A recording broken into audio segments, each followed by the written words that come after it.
அந்த ராமானுஜருடைய சொந்த மாமா, மதருடைய பிரதர், டீச்சரா இருந்ததுனால மாமா கிட்ட போய் கத்துக்கலான்னு திருப்பதிக்கு போனோம்னு நினைச்சார். அப்பதான் இவர் நல்லா படிச்சவராச்சே ராமானுஜர். அவருக்கு தெரியும் அங்க மலையில பெருமாள் இல்ல, மலையே பெருமாள்.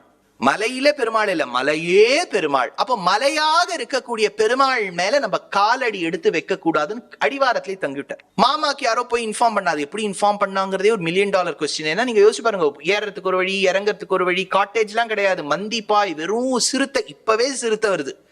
அப்பெல்லாம் ரொம்ப கொடிய வனம் திருப்பதி. எப்படி அவர் போனார், எப்படி இறங்கினார்னு தெரியல. அந்த மாமாக்கு தெரிய வந்துடுத்து நம்ம மருமா ராமானுஜர் வந்திருக்கார். அவர் வந்து பிரசாதம் எது, லட்டு இல்ல, வடை, உடைக்க முடியாத ஒரு வடை இருக்கும் பாருங்க, அதை ஊற வச்சு நம்ம அரைச்சு அப்படிலாம் யோகாம்பாள் சுந்தர் சொல்றா, அப்படிலாம் அரைங்கன்னு அந்த வடைய அவர் எடுத்துட்டு கீழே வந்தார்.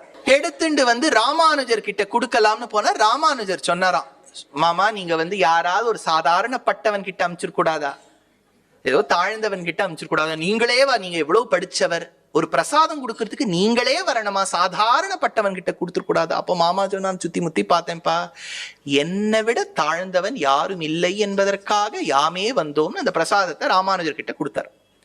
கொடுத்தவொடனே ராமானுஜர் கிட்ட சொன்ன, நாளை class begins at 9 AM, meet me at Tirumala temple. Ramanujar சொல்லிட்டார், நாட் பாசிபிள் மாமா, ஐ won't climb the hill because it is God himself, it is his mercy that is personified in the form of a hill. அதனால்தான் எங்க பெரியவாள்லாம் எனக்கு கத்துக் கொடுத்தவாள்லாம் மலை ஏறிவிட்டான்னு வச்சுங்க, இப்ப கூட தீர்த்தபானம், தீர்த்தம், சாப்பாடு கூட சாப்பிட மாட்டான் மலைக்கு போன உடனே. ஏன்னா அதெல்லாம் சாப்பிட்டாதான் we have to go to bathroom, அங்க கழிக்கணும். மலை மேல கழிக்க கூடாதுங்கிறதுக்காக சாப்பிடவே மாட்டான். அப்படிலாம் திருப்பதிங்கிறது ஒரு பெரிய விஷயம். சரி இவர் சொல்லிட்டா நான் மலை ஏற மாட்டேன்னு விட்டார்.